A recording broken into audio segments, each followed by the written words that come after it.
Dr. Pearson ordered 2 cc's of lidocaine for Mrs. Welsh's IV drip. Lucas. Hey, weren't you just working the night shift? Yeah, I'm covering for Dr. Meyer. She had an out-of-town emergency. Did you get any sleep? Yeah, enough. Besides, works good for me. Keeps me busy.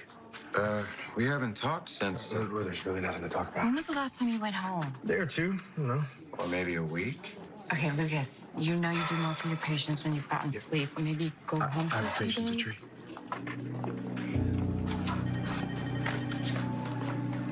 I hope he's nicer to his patient than he was to us. Yeah, I spoke with Epiphany, and she's worried, too.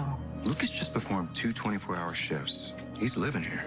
You might be headed for a complete breakdown.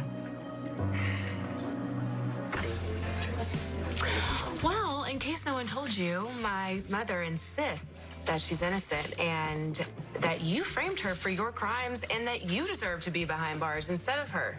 And here I thought this was going to be a happy reunion with my newly discovered sister. Tell me, was there anything in our correspondence that led you to believe I'm a crazed killer?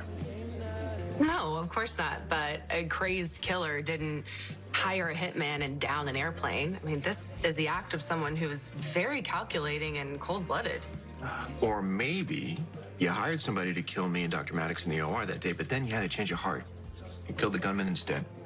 But if I were diabolical enough to do away with Drew and plot to kill you and Andre, why would I then back out on the deal? You know, I'm not sure. I'm just gonna have to give that some thought. All right, well, think away. But I'm sorry to disappoint, but I didn't try to kill you, Franco. And I have zero interest in following our father's rather unique footsteps.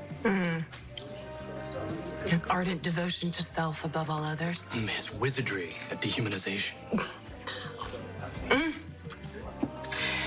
He was a genius at making one feel worthless and unlovable. And by the time he was done with you, you'd be doing anything you can to get back in his good graces.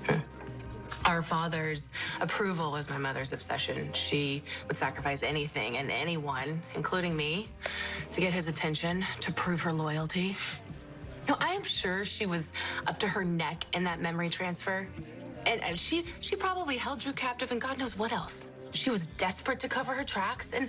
Desperate enough to kill me? I'm sorry, Franco, but yeah, I mean, when it came down to it, her survival was more important than yours.